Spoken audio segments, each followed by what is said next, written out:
Bonsoir tout le monde et bienvenue à un autre épisode de Sortons de la matrice. Aujourd'hui, on va faire un épisode qui est un peu plus court qu'à l'habitude. Toutefois, je pense que ça va être important de pouvoir faire le tour de ce que je vais vous aborder. Pourquoi? Parce que ça nous concerne tous. On a différentes opinions par rapport aux médecins, par rapport aux soins de santé. On est soit un patient, soit un professionnel de la santé, ou peut-être que vous êtes même un médecin. Donc, tout le monde a une opinion et tout le monde est concerné, hein, parce qu'on a, qu'on le veuille ou pas, besoin d'un système de santé. Surtout si vous êtes très malade, si vous avez des conditions de santé qui sont chroniques, ou peut-être que vous avez simplement besoin d'une opération, hein, une appendicite aiguë, ça peut arriver à tout le monde. Donc, aujourd'hui, on va parler du projet de loi 2. Je sais qu'il est mieux connu, en fait, comme étant le projet de loi 106. C'était initialement le projet de loi 106. Maintenant, c'est rendu le projet de loi 2. Je vais vous expliquer dans un premier temps, c'est quoi? Pourquoi vous devriez vous intéresser à ça? En quoi ça consiste? Pourquoi ça l'affecte les médecins? Ensuite de ça, je vais vous présenter, comme à l'habitude, quelques vidéos que j'ai été chercher, que ce soit des vidéos de médecins ou bon, peu importe, pour un peu compléter qu'est-ce que je vous amène comme information. Et je vais terminer avec une période plus d'opinion générale. Je vais vous dire, moi, qu'est-ce que j'en pense de ça. Moi, je suis une ex-travailleuse de la santé également, donc j'ai quand même une perspective un peu plus inside the system, si on peut dire comme ça. Donc voilà, j'espère que vous allez apprécier l'épisode. N'oubliez pas que je diffuse toujours en live.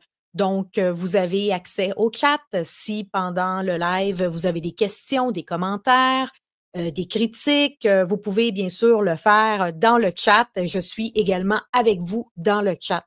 Donc, sans plus tarder, s'il vous plaît, thumbs up, partagez la vidéo si vous croyez qu'elle sera utile à certaines personnes. Et on débute à l'instant même. Donc, j'ai toujours, comme à l'habitude, tout mon texte ici parce qu'il y a beaucoup de choses. Hein. C'est un projet de loi, donc il faut comprendre d'où ça part. Donc, comme je l'ai dit, le projet de loi 2, c'est un projet de loi qui est initialement, c'était le projet de loi 106. Donc, déposé le 24 octobre 2025 avec adopté sous bâillon. C'est quoi ça, une adoption sous bâillon? En fait, une adoption sous bâillon, c'est tout ce qui est c'est tout sauf démocratique. Donc, c'est-à-dire que c'est un projet de loi qui a été forcé sans vrai débat parlementaire. Ce qui est quand même assez spécial. Ben, peut-être plus dans le monde dans lequel on vit, mais je ne comprends pas que les gens ne s'insurgent pas davantage. Puis on va arriver à la fin, là, je sais qu'il y en a qui sont d'accord, qui sont pas d'accord. Il y a beaucoup de gens dans la population qui sont extrêmement frustrés par rapport aux médecins, avec raison, mais on va y revenir avec ça. Donc, ça a été adopté dans la nuit du 24 au 25 octobre sous bâillon. C'est une loi spéciale qui vise à réformer la rémunération des médecins pour améliorer l'accès aux soins. Ça, c'est ce qu'ils disent. Alors, on va expliquer ça hein, de manière assez vulgarisée aujourd'hui, là, en évitant tout le jargon légal, parce que sinon, ça risque de compliquer les choses. En gros, le gouvernement, lui, dit on paye cher les médecins, mais 1,5 million de Québécois n'ont toujours pas de médecin de famille. Il faut changer ça. Ça, c'est le message du gouvernement. Tandis que les médecins, eux autres, répondent ben, on fait tout ce qu'on peut, donnez-nous des ressources. En quoi consiste ce projet de loi-là? Donc, je vais vous faire un résumé en quelques étapes hein, pour que vous puissiez mieux comprendre. Puis après ça, je vais vous présenter également une vidéo. Donc, le Québec dépense environ 9 milliards de dollars par année pour payer les médecins, omnipraticiens ainsi que spécialistes. Puis malgré ça, il y a des listes d'attente interminables. Donc, on se pose toujours la question, c'est quoi qui se passe dans le réseau de la santé? Comment ça? Comment ça? Qu'il y a des listes d'attente? Comment ça que, etc., etc. Tout le monde a son opinion. Que vous soyez dans le réseau ou pas dans le réseau, tout le monde a une opinion. Il y a certains vont dire c'est mal géré. Il y a d'autres qui vont dire, il y a pas assez d'incitatifs pour que les médecins travaillent davantage. Certains vont croire que les médecins sont paresseux. Ils sont trop, peut-être pas paresseux, mais trop grassement payés pour ce qu'ils font. Et d'autres vont dire non, non, non, c'est pas ça. Il y a un manque de ressources. Donc, c'est quoi la problématique? La problématique, en fait, aussi, c'est que, c'est ça, le gouvernement, lui, il sort de l'argent de sa poche pour le réseau de la santé. Pourquoi? C'est un réseau qui est public, c'est un réseau qui est financé à même nos taxes. Donc, à chaque fois qu'il est question de sortir de l'argent des poches du gouvernement, le gouvernement, il est toujours comme « Ouais, mais là, je suis pas d'accord. » Rappelons-nous combien d'argent qu'ils ont dépensé pour sa clique? Plusieurs milliards de dollars. OK? Je fais juste un aparté, on ne va pas parler de ça, mais un petit rappel. Toutefois, au courant des dernières années, et ça, peu importe quel type de gouvernement qu'on avait, ça a toujours été ça. Des coupures, des changements, des restructurations. Le réseau de la santé au Québec ne va pas bien depuis très longtemps. Et là, le gouvernement dit, nous, on paye 9 milliards par année, mais malgré ça, tu sais, il y a toujours des listes d'attente interminables, les urgences débordent, puis il y a un Québécois sur 6 qui a toujours pas de suivi régulier. Là, le gouvernement veut lier l'argent aux résultats pour motiver tout le monde à mieux s'organiser. On va voir que c'est pas une pratique qui est nouvelle dans le réseau de la santé. C'est nouveau pour les médecins, mais c'est pas une pratique qui est nouvelle. Donc, c'est quoi les changements que ce projet de loi-là va apporter pour les médecins? Donc, il va y avoir une rémunération à la performance. Donc, à partir d'avril 2026, 10 à 15 du salaire des médecins sera basé sur des objectifs concrets. Par exemple, les médecins de famille doivent prendre en charge plus de patients, donc viser 100 de la population d'ici 2027. C'est assez ambitieux comme projet. Les spécialistes, eux, doivent réduire les délais pour les chirurgies, donc 97 des opérations en moins de 12 mois, ou les consultations, des cibles locales, régionales, nationales, comme diminuer les attentes aux urgences à 90 minutes maximum. Moi, je trouve ça très beau sur papier, là. C'est magnifique tout ça, là. Mais savez-vous le nombre d'heures de temps d'attente actuellement aux urgences? Il y a des gens qui passent plus de 24 heures aux urgences. À Montréal, là.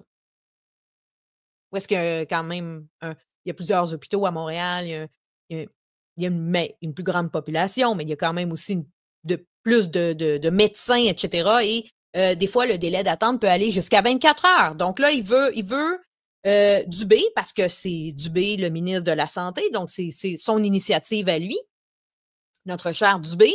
Et là, lui, il dit qu'il veut diminuer les attentes aux urgences à 90 minutes maximum. Les médecins de 65 ans et plus sont exemptés. Ben, j'espère. C'est parce qu'ils sont déjà quasiment à leur retraite. Puis s'ils travaillent, c'est parce qu'ils aiment leur métier. C'est parce qu'ils veulent continuer à désengorger le système de santé ou desservir leurs patients. Mais là, bon. Donc, le gel des budgets, hein, il va y avoir, vous savez, le gouvernement, comment ça fonctionne, c'est qu'il y a toujours des enveloppes. Donc là, il y a des enveloppes salariales, des poches d'argent pour payer les médecins.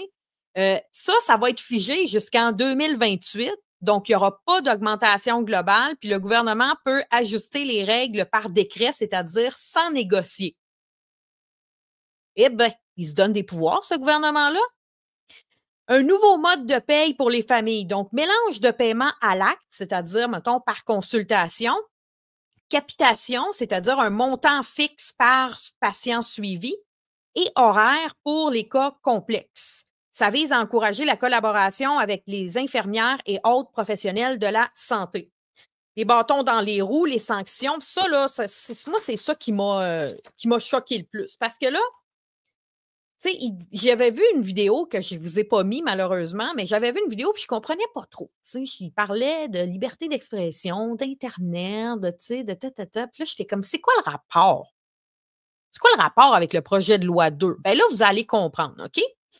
Donc, là, on est juste, je vous expliquais, là, c'est quoi le projet de loi 2, qu'est-ce qu'ils veulent faire, réformer, etc. Mais il y a des grosses sanctions pour les médecins qui vont aller dans le sens contraire de ce projet de loi-là. Et je pense que vous vous en doutez que la plupart des médecins sont en désaccord. On ne parle pas d'un petit changement, on parle d'un énorme changement, OK? Donc, interdit des actions concertées, OK? C'est-à-dire que les médecins, ils ne peuvent pas boycotter l'enseignement aux étudiants ou réduire les heures de travail en protestation. Ça, c'est rendu impossible pour eux. Donc, s'ils font ça, il peut y avoir des amendes de 4 000 à 20 000 par jour par médecin et jusqu'à 500 000 par jour pour une fédération. Des mesures pour bloquer l'exode, parce que vous vous en doutez, les médecins vont sûrement vouloir quitter le navire. Hein? C'est comme ça. Dès qu'il se passe quelque chose, des grosses réformes, si ça va dans le sens contraire des employés, des travailleurs, des professionnels, bien souvent, ils vont s'en aller ailleurs. Là. S'ils sont médecins au Québec, ils peuvent être médecins en Ontario, ils peuvent être médecins en Alberta, puis ils peuvent être médecins aux États-Unis. Donc là, le gouvernement veut mettre des mesures en place pour bloquer l'exode. Donc, il y a des pénalités si un médecin quitte le public pour le privé ou une autre province comme l'Ontario.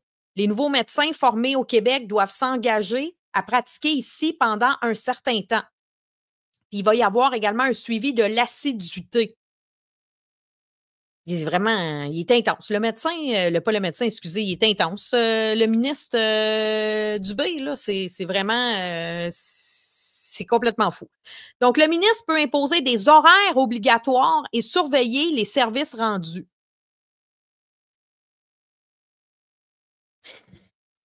Là, je veux vous dire pourquoi exactement que ça affecte la liberté d'expression. C'est comme je ne comprenais pas. J'étais comme, ça a rapport à quoi la liberté d'expression avec la loi 2, tu sais? OK. Donc,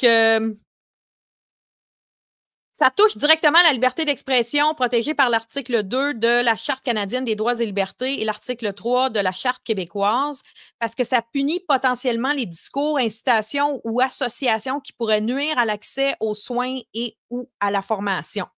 Donc, je vais vous expliquer plus largement. C'est quoi le problème avec la liberté d'expression dans le projet de loi 2? Bien, la loi interdit les actions concertées. Donc, comme je viens de vous dire, hein, tout ce qui pourrait affecter négativement l'accès aux services médicaux, les boycotts, la réduction d'heures, les départs massifs, blablabla. Entraver la formation des étudiants en médecine, exemple, comme un refus d'enseignement. Mais ça va beaucoup plus loin que ça. Elle punit aussi ceux qui incitent ou encouragent de telles actions. Ça inclut les discours publics, les pétitions, les campagnes médiatiques ou même les discussions collectives qui pourraient être vues comme une incitation à la grève ou à la désobéissance. Je recommence. Ça me fait capoter. Quel monde dystopique. Non, mais quel monde dystopique. Puis là, je sais peut-être que vous vous dites, hey, moi, je les aime pas, les médecins. Pas content pantoute des médecins parce que durant la COVID, ils nous ont... puis on va y arriver, OK? On va y revenir à tout ça, mais mettez de côté votre rancœur envers le système de santé, puis réfléchissez en tant que citoyen de qu'est-ce qu'ils sont en train de faire. Puis on va voir aussi les conséquences que ça a, tout ça. Parce que oui, ça va avoir des conséquences inévitables sur le réseau de la santé et également sur les citoyens qui ont besoin de Donc là, ils disent que c'est sûr, la loi interdit les actions concertées, mais ça va plus loin, ça punit ceux qui incitent, qui encouragent des actions qui vont dans ce sens-là. Ça inclut les discours publics, les pétitions, les campagnes médiatiques et même des discussions collectives qui pourraient être vues comme une incitation à la grève ou à la désobéissance. Donc, le lien direct avec la liberté d'expression, ben, critiquer la loi, appeler à une mobilisation ou simplement débattre publiquement pourrait être interprété comme une incitation. Ça bafoue le droit de s'exprimer librement, de s'associer, syndicats, groupes professionnels, et de protester pacifiquement. Des droits fondamentaux. Les opposants comme Québec solidaire ou le Collège des médecins, bon, Québec solidaire, personnellement, I don't care. Mais c'est sûr que le Collège des médecins, ils vont s'opposer. C'est eux qui chapeautent un peu, c'est pas un peu, c'est eux qui chapeautent la profession en médecine. Ils disent que c'est une censure déguisée ou une surveillance des pensées avec un risque de délation interne. Chaque groupe de médecins doit désigner un responsable pour signaler les manquements. Ça va loin, là. Ça va loin, tout ça, là. Tu sais, c'est un peu comme s'ils mettaient les médecins responsables de tout, là, maintenant. Hein, il manque de médecins, mais c'est les médecins responsables. On n'a pas de médecins de famille, mais c'est les médecins responsables. Je ne dis pas que tous les médecins sont de grands médecins. Je ne dis pas que tous les médecins font à 100% leur emploi, mais c'est pas tous les médecins qui sont mauvais non plus, là. OK? C'est comme, il y a toujours des pommes pourrites dans le lot et il y en aura toujours, et ça, dans toutes les professions. Maintenant, est-ce que les médecins sont surpayés pour qu'est-ce qu'ils font? On va y revenir, OK? Inquiétez-vous pas, on va parler de tout ça par la suite. Donc, les amendes de 500 000, OK? On va voir comment ça fonctionne.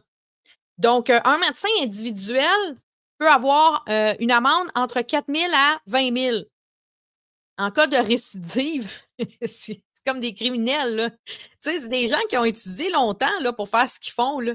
Là, ils sont traités comme des criminels. En cas de récidive, il peut avoir une amende du double, c'est-à-dire jusqu'à 40 000 exemple d'application, boycott d'enseignement ou réduction d'heures, incitation via discours ou pétition. Donc là, si un médecin, là, il incite les autres à se révolter un petit peu, là, ou tu sais, il donne un discours qui pourrait aller dans le sens contraire du projet de loi 2, ben là, il peut être passible d'une amende de 4 000 à 20 000 par jour. Puis en cas de récidive, ça peut augmenter au double. Donc, 8 000 ou 40 000, dépendamment. Les représentants d'un groupe, exemple, les syndicalistes, eux autres, c'est 28 000 à 140 000 d'amende. Combien d'argent qu'ils ont dépensé pour sa clique déjà? Combien d'amendes qu'ils ont eu, eux autres? Juste comme ça. OK? C'est ça. Donc, encore une fois, en cas de récidive, ça peut aller au double. Puis, eux autres, c'est des incitations, excusez, c'est parce que j'ai de la misère à lire, là, c'est pas clair, là, des incitations, discours ou pétitions, peu importe. C'est toujours la même affaire, là, ça dépend de qui vous êtes, OK? Donc, si vous êtes un médecin individuel, ben, ça peut aller jusqu'à 20 000 $. Si vous êtes un représentant d'un groupe, d'un syndicat, ça peut aller jusqu'à 140 000 $. Un regroupement comme la FMSQ ou la FMOQ, Association étudiante, eux autres, c'est 100 000 à 500 000 $. Ça peut aller en cas de récidive, ça peut aller au double, c'est-à-dire jusqu'à 1 million. Non, mais ils sont débiles. Ils sont vraiment débiles, là. Tu sais. Les médecins sont gracieusement payés, là, mais attendez, là, 1 million. 1 million. Là, ce qu'ils font, là, c'est qu'ils sont en train de censurer tout ça, là. Même les syndicats, tout le monde, c'est fermez vos gueules. On a décidé de passer une loi sous bâillon, en plus de ça. Puis c'est ça, puis c'est ça. Puis ils pensent que les médecins, qui sont déjà assez notorieux, on va se le dire, hein, parce qu'il y a comme une hiérarchie dans le réseau de la santé, là, de personnes importantes, de professionnels importants, puis c'est sûr que les médecins sont au top de la hiérarchie. Ils s'attendent à quoi exactement? Que ces gens-là restent les bras croisés et disent d'accord, Dubé, on accepte tes termes et conditions. Ben non, c'est sûr que ça ne fonctionnera pas comme ça, là. C'est sûr que là, on s'en va vers une méga crise. Puis là, il y a d'autres personnes, groupes non médecins. Toutes les personnes ces autres personnes-là, c'est-à-dire des non-médecins, j'imagine d'autres professionnels de la santé ou monsieur, madame, tout le monde, peuvent avoir des amendes de 200 à 1 000 $ par individu. Puis là, on parle de 100 000 à 500 000 pour un groupe. Donc, un citoyen, hein, comme comme moi, comme vous, si on incite les gens à se rebeller contre le projet de loi 2, ben on est passible d'amende au même titre que les médecins. Bon, c'est sûr que nous, ça va être jusqu'à 1 000 $ par jour. Ce sera pas comme les médecins jusqu'à 20 000 $, mais bon. Donc, on parle de médecins ou des médias qui incitent les médecins à protester. C'est complètement... j'en reviens pas. Je n'en reviens pas. Non, mais quel monde de fou, quel monde de... On est comme... quand c'est pas les projets de loi C2, C8, C9 du gouvernement fédéral, c'est le gouvernement provincial qui essaye de nous bâillonner, littéralement. Alors, donc... je sais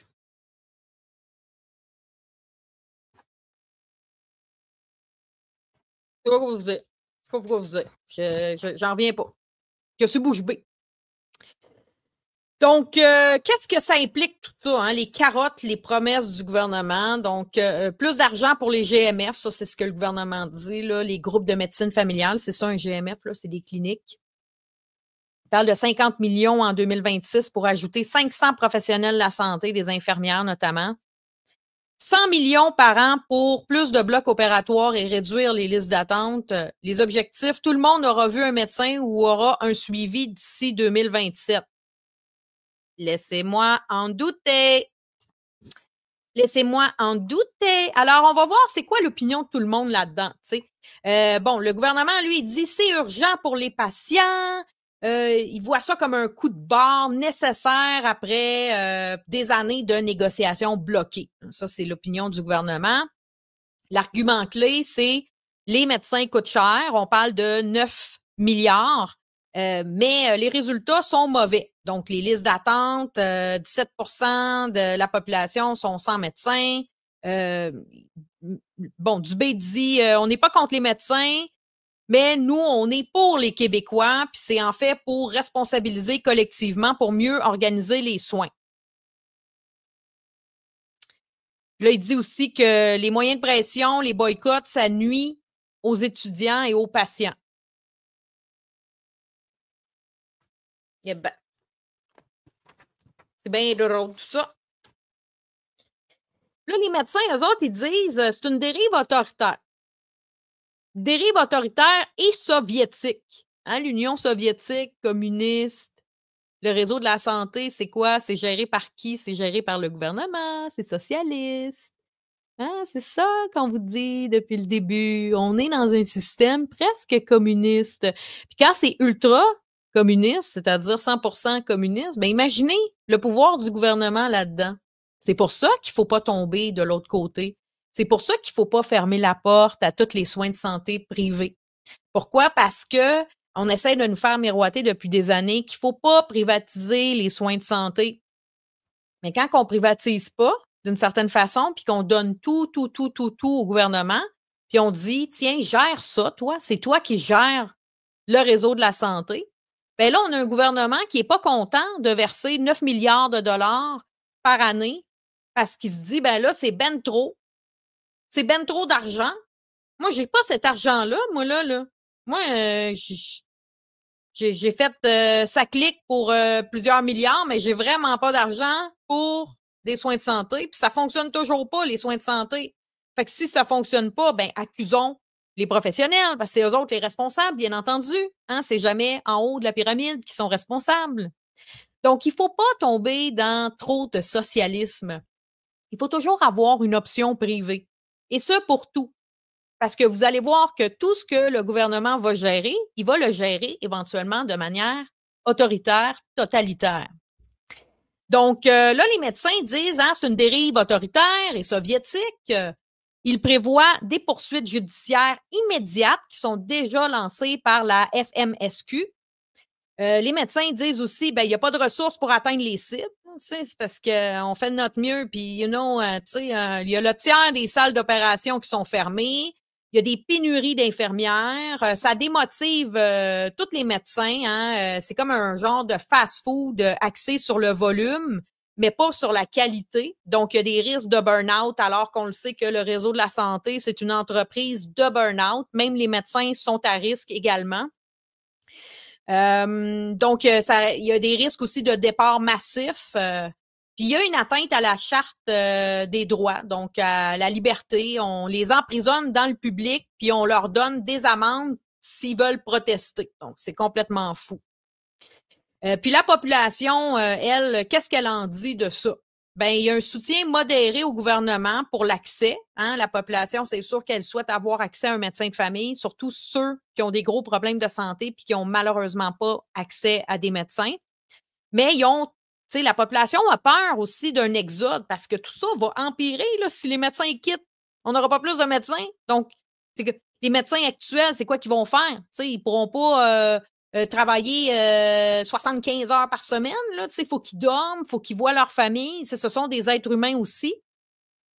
Donc, l'exode va empirer tout. Hein. C'est une opposition. Il y a plusieurs partis là, qui s'opposent. Le Parti libéral, Québec solidaire, le PQ, tout le monde là, crie au bâillon puis à la confrontation inutile. OK?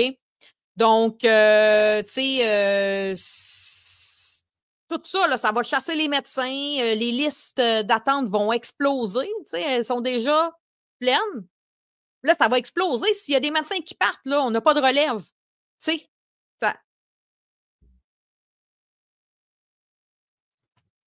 Donc, avant de voir c'est quoi les conséquences de tout ça, je vais vous faire regarder quelques vidéos pour un peu faire un wrap-up de qu'est-ce que je viens de vous dire. Et puis, vous allez pouvoir vérifier par vous-même. Si vous trouviez que ça allait mal dans les négociations entre les médecins et le gouvernement, eh bien, on est passé à un autre niveau aujourd'hui. Le gouvernement Legault a déposé sa loi spéciale ce matin, une loi coup de poing avec laquelle il sort le bâton pour mettre au pas les médecins. Non seulement il impose des critères de performance, mais il compte faire payer des milliers de dollars à ceux qui quitteraient le réseau public en signe de protestation. La réponse des médecins? Le gouvernement Legault se comporte comme le régime soviétique. Résumé d'une journée mouvementée avec Véronique Prince. On se laissera pas faire. En début d'après-midi, à Montréal, des dizaines de médecins spécialistes sortent de l'hôpital et n'ont pas envie d'y retourner. Est-ce que vous réalisez ce à quoi on fait face? C'est un gouvernement soviétique. Leur fédération médicale entend contester la loi spéciale de 113 pages que le gouvernement adoptera sous bâillon dans la nuit de vendredi à samedi, coupant court aux négociations sur leurs conditions de travail et leur rémunération. Ça fait 25 ans qu'on le dit, il faut changer la façon de payer les médecins. Ainsi, le gouvernement met fin aux moyens de pression des médecins qui n'enseignaient plus aux étudiants. Puis, la loi spéciale reprend les éléments du projet de loi 106, dont une réduction de 15 % de la rémunération des médecins qui n'atteindront pas les cibles de performance, les délais de consultation, par exemple. Seulement ceux de 65 ans et plus en seront exemptés. Je le sais que c'est des gros changements pour les médecins. Surtout que le ministre se donne le pouvoir réglementaire de modifier les cibles, mais promet de ne pas le faire pour 2 ans. Et pas question d'augmenter l'enveloppe de 9 milliards de dollars versés annuellement sans les résultats espérés. On paye, puis on prie que ça arrive. Mais on ne peut plus faire ça, pas avec les montants qu'on met en santé. Autre changement majeur, les médecins recevront un montant annuel en fonction des patients sur leur liste, plutôt que d'être payés à l'acte pour les forcer à soigner les plus vulnérables. Les patients seront, entre autres, évalués en fonction du code de couleur, allant du vert pour ceux en santé au rouge pour les gens très malades. Les effets du projet de loi vont avoir des effets dévastateurs pour l'accessibilité à la population, des effets démotivateurs pour les médecins. Selon les fédérations, les sanctions pour dissuader l'exode des médecins vers les autres provinces ne respectent pas leurs droits et libertés. Québec interdit toute action concertée qui affecterait les services. Sinon, des amendes de 4 à 20 000 $ par jour vont s'appliquer aux médecins avec des conséquences disciplinaires. Et leurs fédérations devront payer jusqu'à 500 000 $. C'est un projet de loi qui prouve la dérive autoritaire de François Legault. Les partis d'opposition minoritaires ne pourront pas empêcher l'adoption de la loi. Ils ont choisi encore une fois la confrontation. Et même si tous les experts nous disent qu'on est en train de frapper un mur. L'ultime objectif du gouvernement, que tous les Québécois soient pris en charge par un professionnel de la santé d'ici 2027. Ici Véronique Prince, Radio-Canada. Bon, vous avez vu que ça résume pas mal qu'est-ce que je disais. Et là, je vais vous montrer une autre vidéo d'un médecin et de voir, vous allez voir un peu là l'opinion aussi de certaines personnes, certains médecins, certains étudiants que je vais vous présenter à l'instant même. Bonjour, je suis Dr Vincent Oliva, président de la Fédération des médecins spécialistes du Québec, qui représente 11 000 médecins dans 59 spécialités. Dans le contexte de notre négociation, le gouvernement du Québec crée un narratif, dit qu'on est paresseux, qu'il a besoin de passer des lois pour nous forcer à travailler plus. En réalité, il n'y a pas besoin de nous forcer, on veut soigner plus de patients. Pendant ce temps-là, le gouvernement gaspille les fonds publics, crée des structures coûteuses, bureaucratiques comme Santé Québec, puis fait des compressions dans le réseau. Nous, on manque de personnel, on manque d'outils, les hôpitaux sont souvent vétustes. Je donne l'exemple d'une salle d'opération comme celle-là aujourd'hui, qui est vide, pas parce qu'il manque de patients ou de médecins, parce qu'on n'a pas de budget pour les opérer, il manque de personnel. Donc, pour lever le rideau sur cette réalité, on part une campagne publicitaire qui s'intitule « C'est malade » avec Pierre-Yves Lard. Abonnez-vous.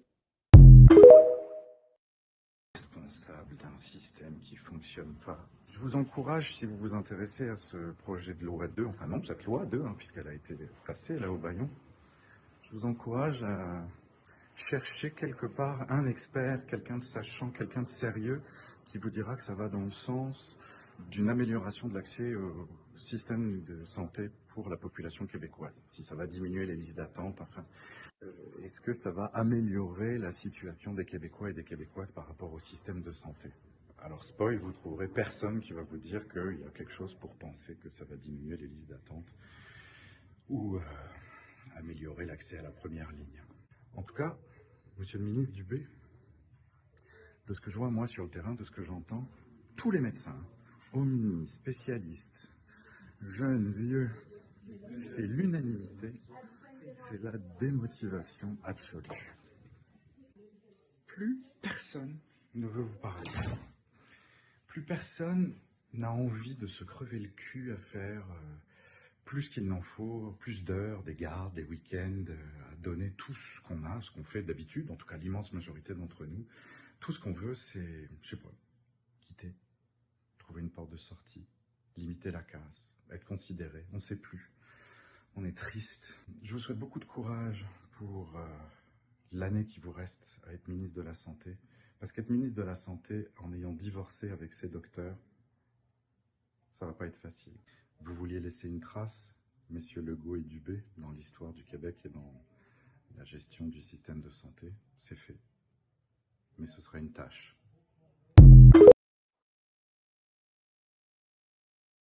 Les ont la responsabilité collective de prendre en charge les Québécois, en particulier les plus vulnérables. Ils ont la responsabilité d'être disponibles le soir, les fins de semaine. C'est choquant d'entendre ça. Les médecins de famille au Québec, ils font des soirs et des fins de semaine, que ce soit à l'urgence, à l'hospitalisation, en CHSLD, en visite à domicile, en obstétrique ou même au bureau, comme dans le cas de GMF, il faut être ouvert déjà sur les heures défavorables. La vérité, c'est que notre GMFU, notre clinique médicale, elle est fermée seulement 2 jours par année, c'est-à-dire Noël et le jour de l'an. Les médecins de famille au Québec font déjà des heures défavorables. Ça fait 15 ans et je fais minimalement une fin de semaine par mois, parfois 2. En médecine au Québec, et comme beaucoup de mes camarades, je suis inquiet. Le gouvernement vient d'imposer la loi spéciale aux médecins qui faisaient grève contre le projet de loi 106. Ce qui veut dire que les médecins n'ont même plus le droit d'exercer le seul moyen de pression qu'ils avaient pour les négociations. C'est génial. J'aimerais vous donner un petit peu ma perspective en tant qu'étudiant en médecine sur ce sujet. Avec la loi 106, le gouvernement nous promet que le système de santé au Québec va s'améliorer, mais quand on regarde un peu de plus près, c'est tout le contraire. On veut lier la rémunération des médecins à la performance du système, mais celui-ci est déjà brisé. Pas assez de personnel, des salles d'opération fermées, un manque de ressources et des médecins qui travaillent déjà fort. 60 heures par semaine et j'en passe, le jour, la nuit, les week-ends, à Noël. Alors moi je me pose une question, la relève médicale, elle va venir d'où ? Est-ce que le gouvernement pense vraiment que les étudiants vont vouloir continuer leur carrière ici, dans un système et un environnement où on nous impose des menaces, des objectifs impossibles et une pression constante? Imagine que tu travailles déjà comme un acharné dans un système de santé où tu vois plus de patients que tu n'en devrais, qui manque de ressources, il manque de personnel, faut que tu travailles encore plus et faut que tu le fasses plus vite. T'as beau leur expliquer que ça va affecter la qualité des soins, et cerise sur le gâteau, on vient de te dire que t'es paresseux. Ah bah, c'est peut-être ce qui est en train de se passer en ce moment avec les médecins. Tu refuses, bon, on va couper ton salaire. Ah bah tu veux partir du coup? Bon, on va t'imposer une loi spéciale pour t'en empêcher. Avant d'être étudiant en médecine, je suis physiothérapeute, et pour moi, être en médecine, c'était faire partie de la solution. Je veux aider, je veux soigner. Mais pour ça, il faut un système qui fonctionne, pas un qui punit. Donc, vous avez pu voir un peu, c'est sûr, ce sont des médecins ou des étudiants, donc eux, ils se sentent vraiment concernés, mais en fait, ça nous concerne tous, tout ça, hein. C'est quoi les conséquences de ce projet de loi-là qui bâillonne littéralement les médecins? Donc, en fait, c'est un pari risqué. Oui, ça pourrait d'une certaine façon, supposons, booster l'accès aux soins, ou en fait l'empirer. Je ne sais pas vous, qu'est-ce que vous en pensez de tout ça? Est-ce que vous pensez que tout ça va améliorer les soins de santé, l'accessibilité, ou vous pensez que ça va empirer? Donc, on va baser, on va regarder ici, hein, pour les patients et les médecins ainsi que le système de santé, qu'est-ce que ça risque d'avoir comme conséquence? Donc, positif à court terme pour les patients, c'est-à-dire moi, vous, toutes les personnes qui ont besoin d'un médecin. Bon, ils disent que ça va être la fin des boycotts, hein, l'enseignement reprend, il y a plus de ressources promises, 500 professionnels en GMF, pas 500, mais 500 000 $ d'investis, plus des blocs opératoires. L'objectif, 100 des Québécois avec un suivi d'ici 2027. Et ça, c'est ce qu'ils disent. Ça c'est, ils vont dire c'est positif, mais c'est pas positif parce qu'on n'y est pas arrivé. Ça, c'est l'objectif. Hein, l'objectif, c'est toujours positif. Mais c'est circulaire de dire ça, c'est positif. Parce que voyez, vous allez avoir ça, ça, ça, ça, ça. Ouais, mais on n'est pas encore là. Et combien de ministres de la Santé dans le passé ont promis des choses, puis finalement, c'est pas ça qui s'est passé. Donc, qu'est-ce qui est négatif potentiel? Ben, si les médecins partent, les listes d'attente vont être plus longues, alors ça ne résout pas du tout le problème. On parle de déjà 590 000 personnes vulnérables en ce moment au Québec qui sont sans médecin. Il y a un risque de quantité qui va surpasser la qualité des soins. Donc, les médecins qui vont rester ici, ben, ils vont focusser sur le quantifiable. Donc, la qualité va indéniablement diminuer. C'est pas ça qu'on veut en médecine. On veut de la qualité. Imaginez que vous voyez un médecin, puis là, parce que lui, il doit absolument vous voir, puis c'est une question de quota, puis le médecin, il est hyper fatigué. Ça fait plusieurs jours d'affilée qu'il travaille.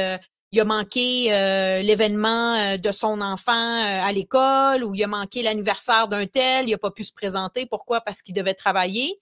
Puis s'il ne travaille pas, ben, il y a des sanctions où il va être moins payé. Et là, ben, il va vous voir, mais toute sa tête ne sera pas là. Ça, c'est pour n'importe qui, là. Je ne dis pas juste pour les médecins. Pour n'importe quel professionnel dans la vie, si on vous met un quota, est-ce que vous allez bien faire votre travail? La logique, c'est que c'est non. Hein, c'est comme les policiers qui ont des quotas de contravention. Est-ce qu'ils sont réellement en train de faire leur travail de policier? Ben non. Parce que pendant qu'ils pourraient vraiment donner une vraie contravention à quelqu'un qui mérite une contravention, ben il est juste en train de regarder son quota puis il a hâte de finir son corps de travail. Hey, il me reste tant faut que je trouve tant de quotas avant la fin de mon travail. Donc, vous voyez, ça, c'est problématique. Alors, on va avoir des consultations qui vont être bâclées, hein, pour cocher des cases. Pour les médecins, qu'est-ce que ça implique tout ça? Bien, on vient de le dire, les médecins, hein, c'est une démotivation, un exode. Donc, déjà, en ce moment, à l'heure actuelle, il y a 60 demandes pour l'Ontario. Donc, ils sont déjà en train il y a déjà un exode des médecins québécois vers l'Ontario. Il y en a 40 pour le Nouveau-Brunswick depuis octobre 2025. Il va y avoir des retraites précoces. Donc, tous les médecins qui sont sur le bord de la retraite, qui sont arrivés à 60 ans, bien, eux autres, ils vont vouloir s'en aller. Ils n'ont pas envie de se faire imposer des quotas pour les 5 prochaines années. Donc, 24 des médecins de famille de 60 ans et plus, OK, sont déjà en train de considérer de partir à la retraite précocement. Perte de revenus estimée de 17 à 50 pour certains spécialistes. Donc, c'est quand même, même si ils sont gracieusement payés, les médecins, n'importe qui à qui on enlève ou qu'on baisse leur salaire de 17 à 50 ces gens-là vont perdre de 17 à 50 de leurs revenus. C'est non négligeable, là. Une surveillance accrue également. Vous êtes médecin, vous êtes considéré comme étant un professionnel, vous prenez des décisions. Hein, dans le réseau de la santé, tout est chapeauté par le médecin. On va y revenir, mais tout est chapeauté par le médecin. En termes de pouvoir, c'est le professionnel qui a le plus de pouvoir dans le réseau de la santé, c'est bien entendu le médecin. C'est lui qui signe les billets. C'est lui qui signe pour les prescriptions médicales. C'est lui qui signe pour les listes d'attente. C'est vraiment lui qui fait tout. Alors là, on dit au médecin, ben là, si on va mettre des barèmes, puis on va faire ça, puis ça, puis ça, puis là, tu sais, il est surveillé, puis là, il y a des comptes à rendre. Donc, c'est comme si on retirait l'autonomie à ces professionnels-là qui déjà ont une très, très grande autonomie dont tous les autres professionnels dépendent. Là, on leur dit, ben non, vous allez être surveillés. Donc, il va y avoir des horaires qui vont être imposés, des amendes pour un désengagement. Ça va créer un climat qui va être complètement toxique, comme un genre de Big Brother en blouse blanche, là, littéralement. Puis pour le système de la santé, qu'est-ce que ça implique comme conséquence? Au niveau des coûts, bon, ils disent qu'ils vont faire des économies de 450 millions recyclés de l'ancien institut IPAM. Mais tout ça, c'est des batailles judiciaires chères, là, le FMSQ versus l'État. À long terme, si ça marche, ce qui me surprendrait, meilleur accès, sinon, ben, on s'en va vers une pénurie aggravée, donc besoin de plus de 2000 médecins de famille en plus, un impact sur les étudiants. Donc, tous les étudiants là, sont tout inquiets, ils n'ont pas de motivation. C'est très difficile, là, les études en médecine. C'est très, très, en plus d'être extrêmement contingenté, les étudiants en médecine sont sous pression. Ils ont une très, très, très, très forte pression, à un point tel que plusieurs étudiants en médecine ont beaucoup d'idéations suicidaires. Ça arrive, je crois, à chaque année qu'il y a des étudiants en médecine même qui commettent un suicide, qui se suicident, justement à cause de la pression qui est extrêmement élevée. Donc, là, on s'en va rajouter vraiment de la pression supplémentaire, puis on s'en va dire, ben, tu sais, si vous allez sortir, vous n'aurez pas le choix, là. Vous n'aurez pas le choix, ça va être ça, les conditions. Alors, les étudiants sont complètement démotivés. Donc, tu sais, c'est vraiment très grave tout ça. Puis, tu sais, là, j'aimerais qu'on discute un peu plus de... Moi, comment je perçois ça en tant qu'ex-professionnel de la santé, puis certains points par rapport à qu'est-ce qui s'est passé. On va revenir avec la COVID. Je sais que plusieurs d'entre vous avez une rancœur. Vous êtes désillusionnés par rapport au système de santé. Vous êtes dégoûtés. Pourquoi? Parce que vous avez vécu des expériences traumatisantes. Vous avez vu les médecins faire la promotion du vaccin COVID, chez les enfants notamment. On a vu également comment les personnes âgées dans les CHSLD ont été traitées. Alors, je comprends parfaitement que plusieurs d'entre vous vous dites, ben moi, je ne suis pas avec les médecins. Ça, tu sais, je l'entends. Moi-même, j'ai vécu une situation assez particulière le 1er janvier 2022 avec mon mari, où mon mari a été obligé de se faire hospitaliser. Ça a été le 1er janvier, OK, la nouvelle année. Il a été obligé de se faire hospitaliser pour une appendicite aiguë. Appendicite aiguë qui nécessitait une opération, bien entendu, et il n'y avait pas de médecin. Il disait partout que les urgences étaient pleines à 200% de capacité, alors que c'était faux. Je le sais, parce que, premièrement, mon conjoint a attendu dans la salle d'attente et il n'y avait personne. C'était le 1er janvier. Mais en plus de ça, mon conjoint a subi de la négligence médicale. Il a fait un test COVID et le test a révélé qu'il était positif. Ils l'ont mis à l'étage avec les COVID positifs. Ils l'ont fait poireauter pendant 4 jours avec rien.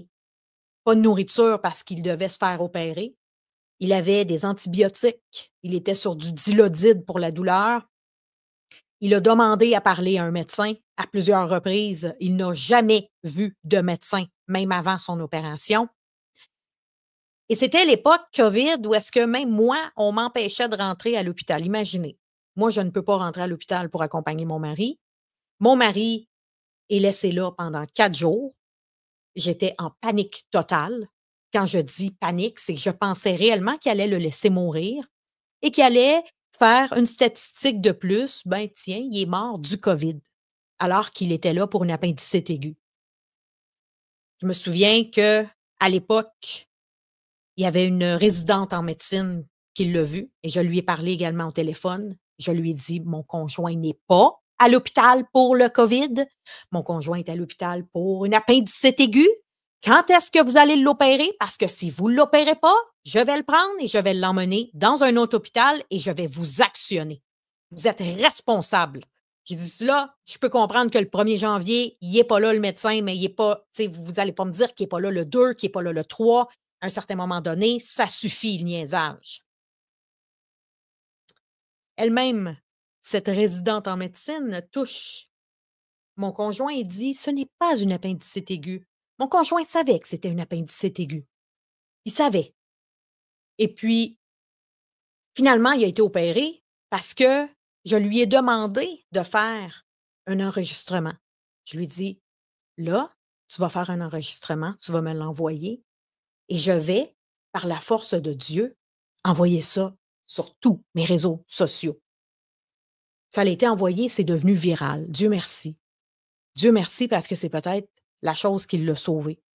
On voit dans l'enregistrement qu'il est sur un lit d'hôpital. On ne voit pas quelle infirmière lui parle. On ne voit pas pourquoi. Il n'y a rien de compromettant. OK? On le sait qu'il est dans un lit d'hôpital et il dit à l'infirmière, pourquoi il n'y a aucun médecin qui vient me voir? Ça fait déjà plus de 24 heures que je demande à parler à un médecin. Je veux savoir c'est quoi le plan de traitement. Je veux savoir quand est-ce qu'on va me prendre en charge. Oui, mais vous savez, blablabla. Puis l'infirmière, elle était gentille, c'était pas de sa faute, mais elle essayait d'expliquer du mieux qu'elle pouvait, de se débrouiller, mais pour vrai, c'est inacceptable, c'était inadmissible. Et cette vidéo-là a été tellement virale qu'après l'opération, il y a la chef d'unité qui a été voir mon conjoint pour lui demander de retirer la vidéo qui présentement circulait sur Internet. Pourquoi? Qu'est-ce que vous avez à cacher? Vous ne laissez pas le personnel, le membre de la famille rentrer dans l'hôpital? Vous mettez un patient qui est là pour une appendicite aiguë avec d'autres personnes COVID positifs. Vous empêchez les gens de voir qu'est-ce qui se passe à l'intérieur de l'hôpital.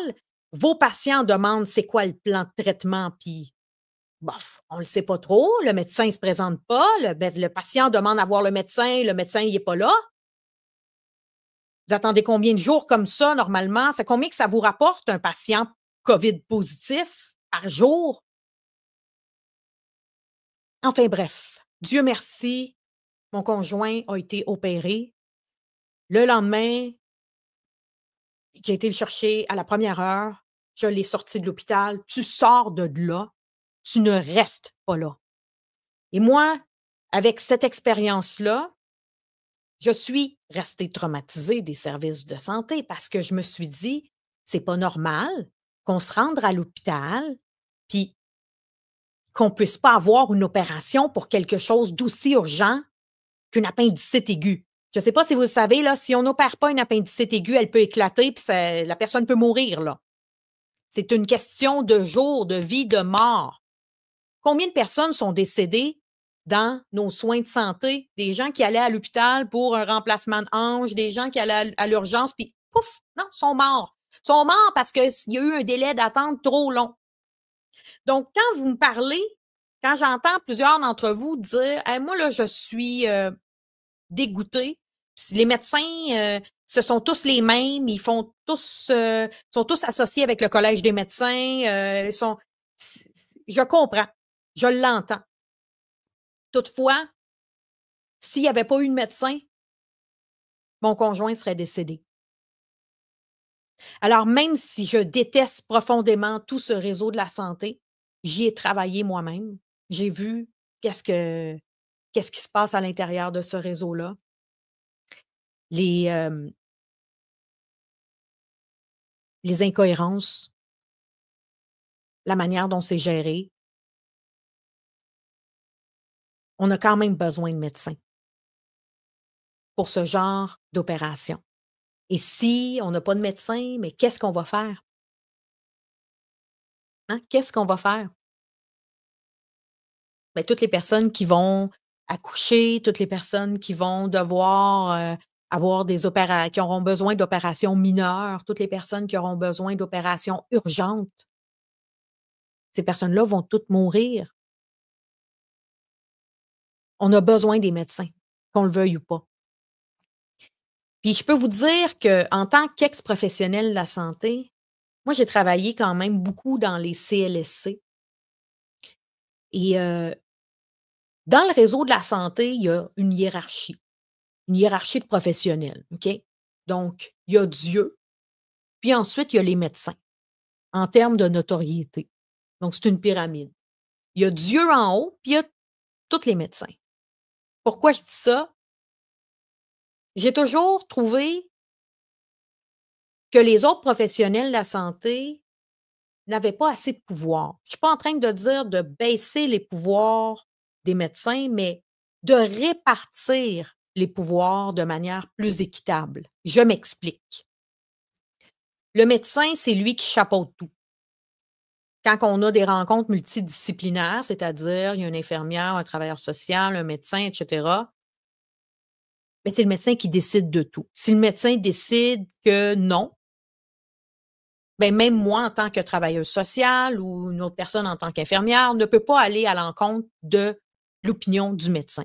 Et certains médecins sont très, très arrogants par rapport à ça. Il y en a des très bons médecins, des médecins avec qui c'est super agréable de collaborer, mais il y a énormément de médecins qui savent très bien que c'est grâce à eux que la boîte fonctionne.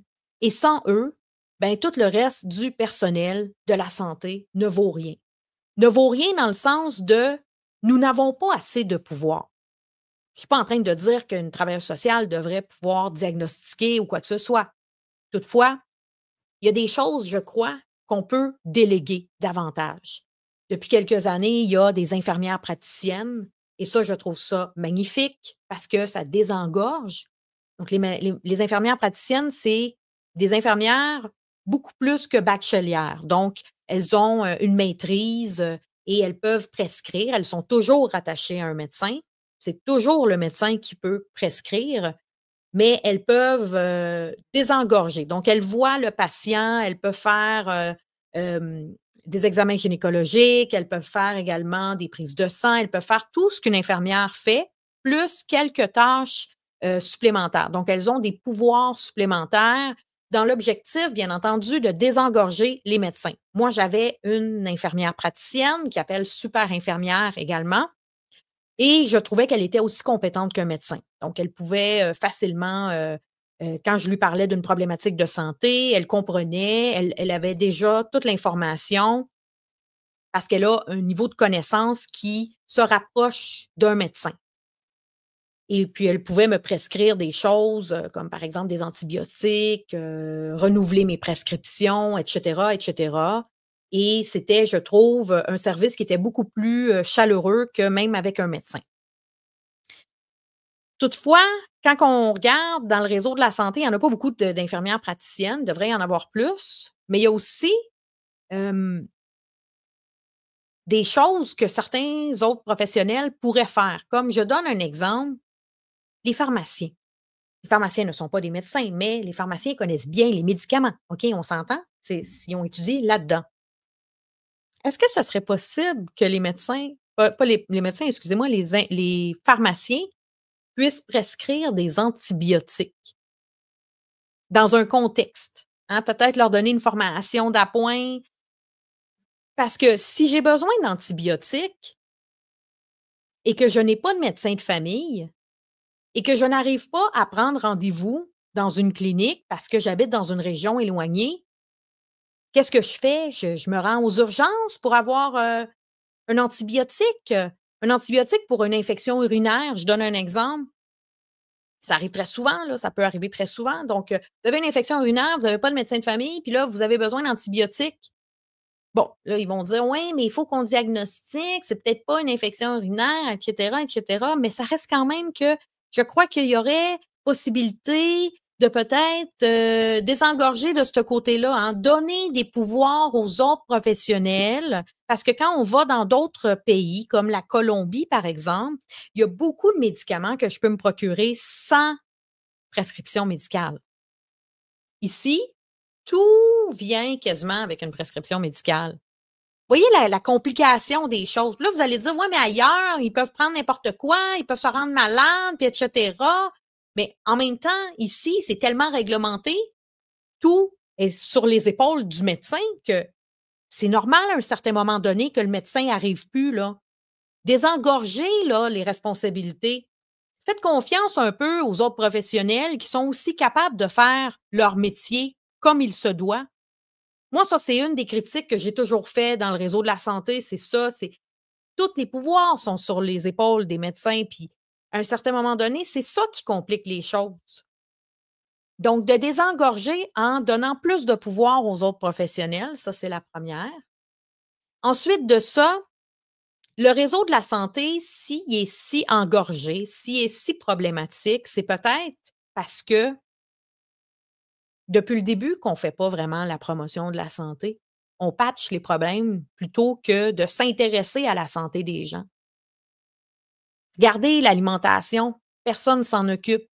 Personne ne s'intéresse à l'alimentation. Pourquoi? C'est bizarre. Ça part de là. On a des gens qui sont diabétiques. On a des gens qui ont des gros problèmes de cœur, de tension artérielle. On a plein de nourriture, garbage, de la vidange, des affaires avec plein d'additifs et je vois personne s'en inquiéter. On fait pas de, tu sais, on n'incite pas les jeunes à l'école à bien manger. Hein. On leur dit, ah, il faut manger tel aliment, puis des produits céréaliers. Mais non, mais dans les faits, il faut s'intéresser davantage à l'alimentation. Il faut s'intéresser davantage à tous les additifs qu'ils mettent dans notre nourriture, à tout ce qui nous entoure qui pourrait perturber notre système endocrinien, à qu'est-ce qu'ils mettent dans l'eau, les métaux lourds, le glyphosate, tous les pesticides partout. Il faut s'intéresser à ça.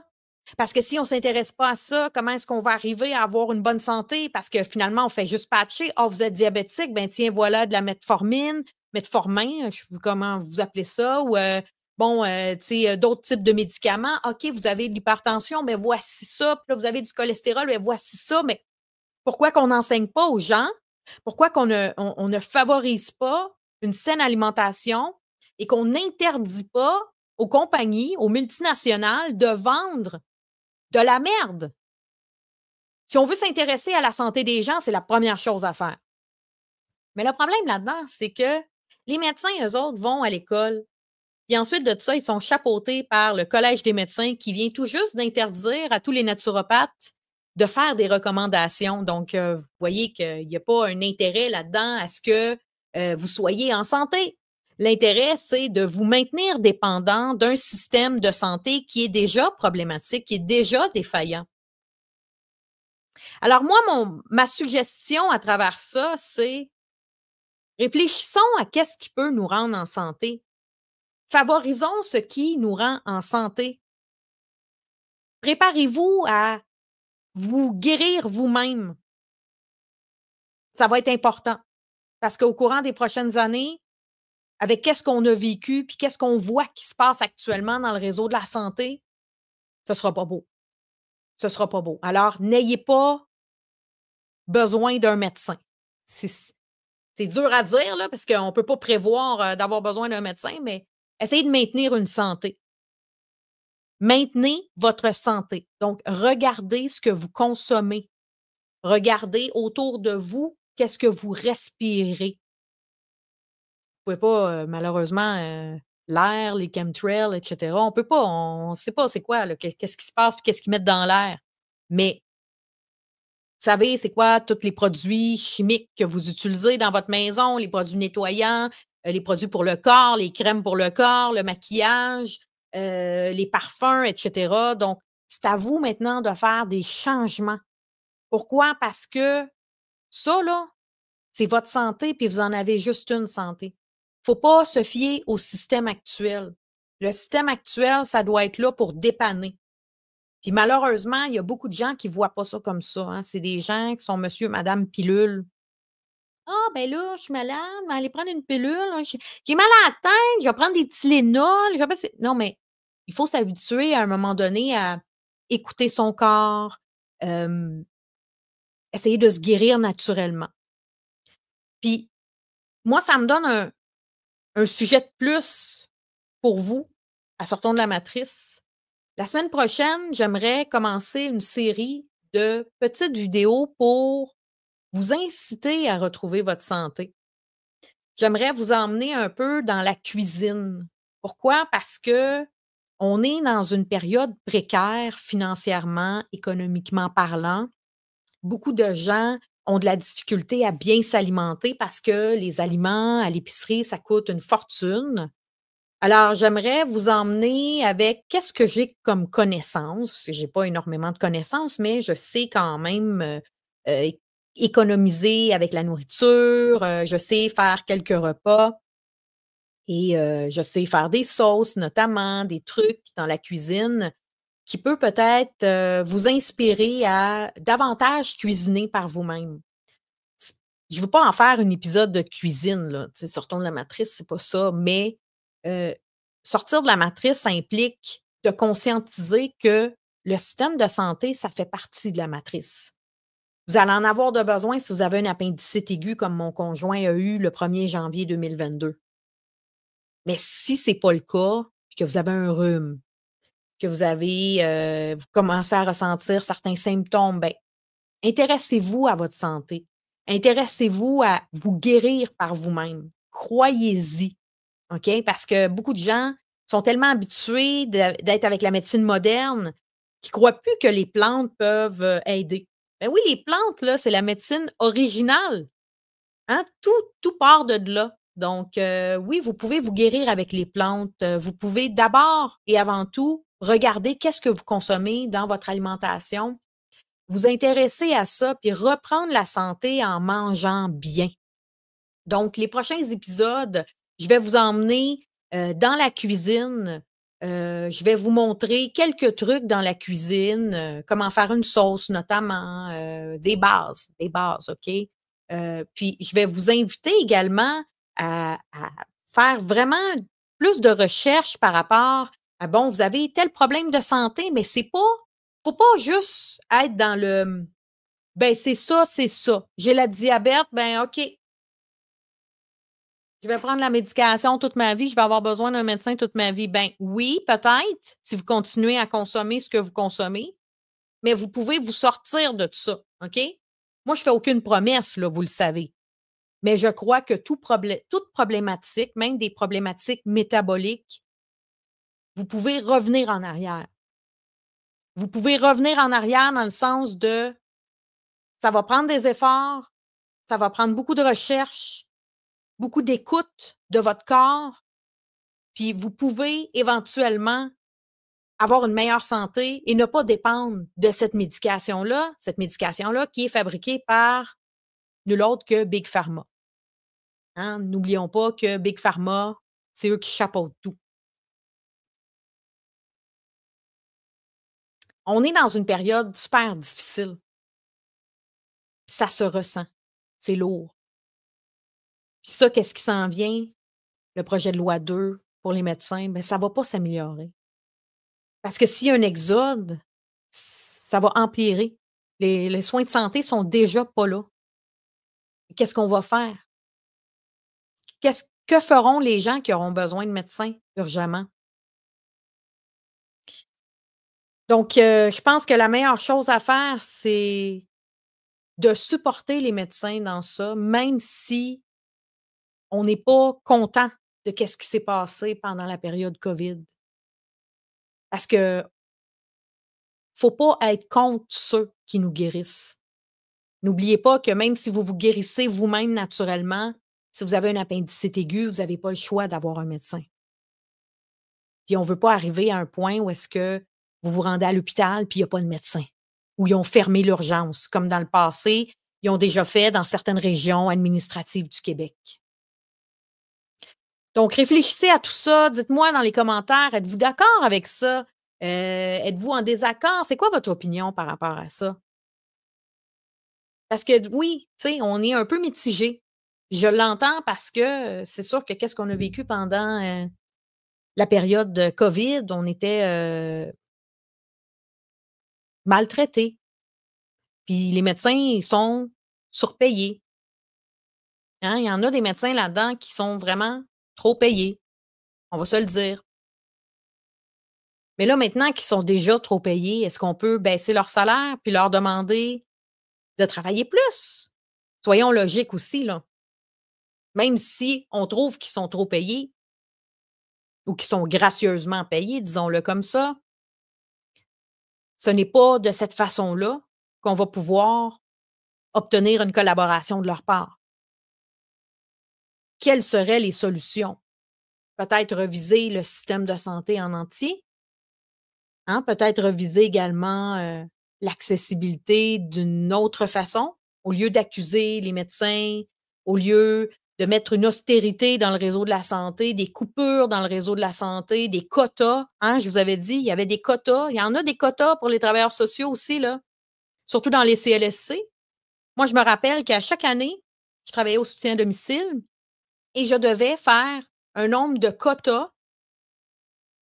Pourquoi? Parce que si le CLSC ne remplissait pas ce quota en termes d'évaluation, parce que dans le fond, au soutien à domicile, il y a une évaluation qui s'appelle l'OCCI, qui est une évaluation de l'autonomie des individus, c'est-à-dire des patients qu'on suit. Donc, soutien à domicile, ce sont des patients qui reçoivent des soins à domicile. Donc, une personne âgée qui n'est pas capable de se laver convenablement va recevoir de l'aide au bain 1 à 2 à 3 fois par semaine, dépendamment des besoins que cette personne-là a. Et pour ça, pour arriver à dire que cette personne-là a besoin de soins, il faut que nous, les travailleurs sociaux ou les infirmières, qu'on fasse une évaluation qui est quand même assez longue de toute l'autonomie de cette personne-là. Ça passe par l'autonomie à marcher, à faire à manger. Est-ce que la personne chute dans sa maison? Est-ce que la personne est capable d'aller à l'épicerie? Etc., etc. Et là, il y a une cote à la fin qui donne le niveau d'autonomie. Et à chaque année, cette évaluation-là, le gouvernement exige que les professionnels fassent un renouvellement pour s'assurer de voir est-ce qu'il y a un changement dans l'autonomie. Est-ce que la personne a la même autonomie? Est-ce que la personne a régressé? Peut-être que c'est possible que la personne a une démence et qu'elle a encore moins d'autonomie.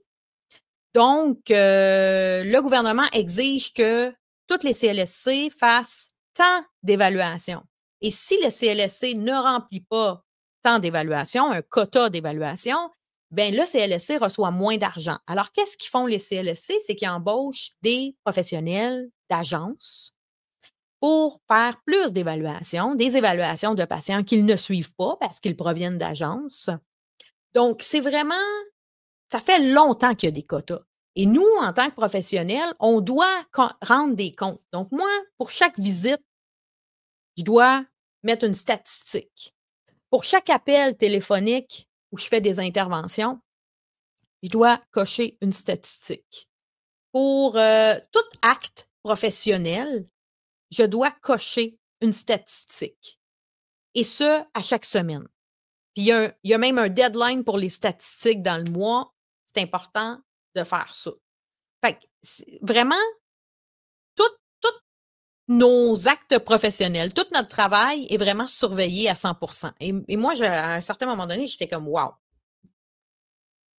Comme, il faut que je fasse des notes pour tous les actes professionnels. Donc, je parle au téléphone avec la mère, la sœur, peu importe, de mon patient, ben, je dois écrire une note pour laisser une trace à quelque part.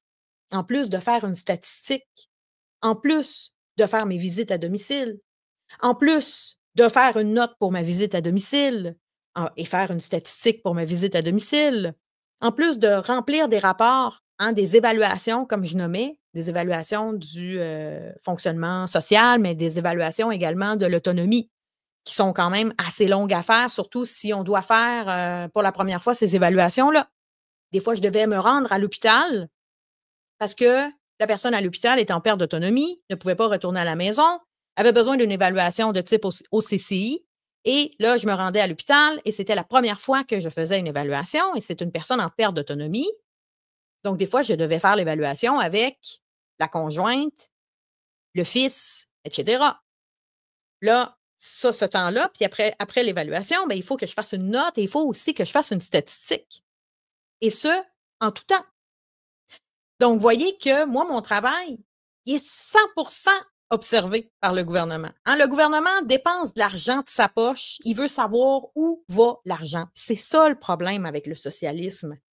Ça ne sera jamais à l'avantage de la population parce qu'on aura beau dire, oui, ben, les soins de santé sont gratuits, mais ils ne sont pas tant gratuits. Parce qu'il y en a qui ont payé de leur vie. Il y en a qui ont payé en temps. Ça fait plus d'1 an qu'ils attendent une opération. Il y en a qui attendent pour des organes. Il y en a qui attendent pour des opérations importantes, du genre opération à cœur ouvert. Alors, on le paye tout ça. Vous le payez avec vos taxes.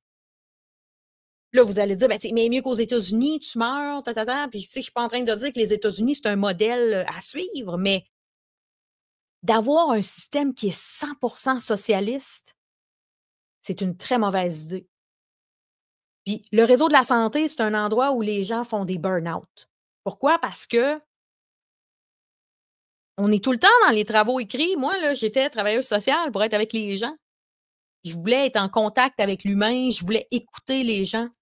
Je ne savais pas que c'était autant de paperasse.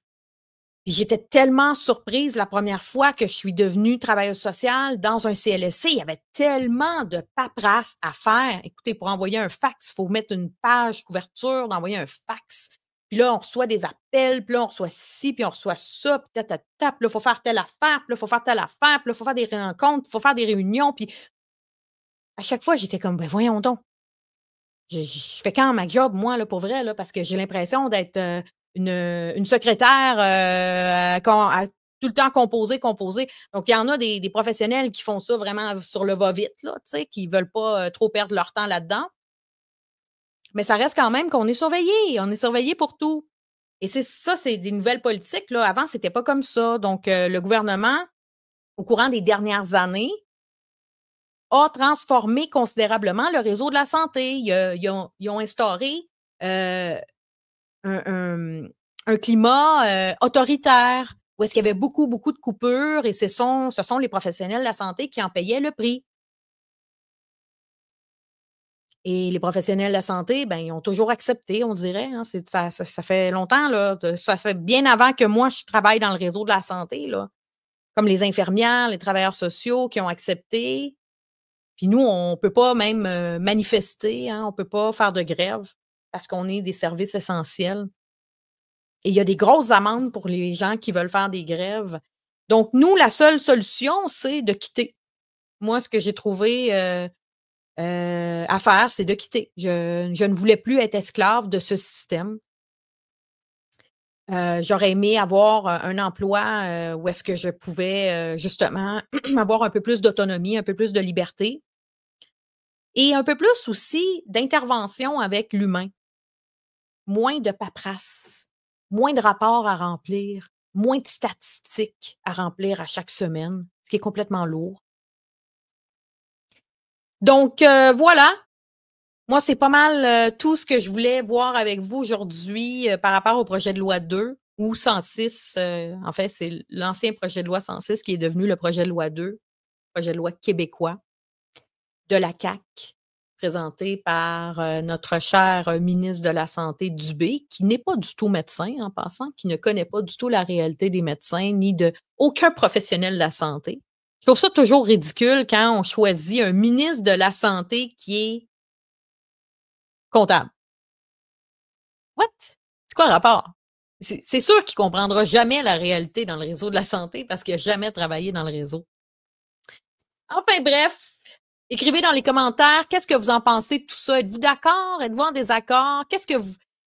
Y a-t-il des choses que j'aurais oublié de mentionner? Des points peut-être qu'on pourrait réfléchir davantage? Écrivez ça, gênez-vous pas. Et puis, on se dit à tout le monde à mercredi prochain, 19h, même poste, même rendez-vous à Sortons de la Matrice. Merci d'avoir été là. Merci de votre écoute. Merci de votre participation. Puis on se dit à mercredi prochain. Ciao!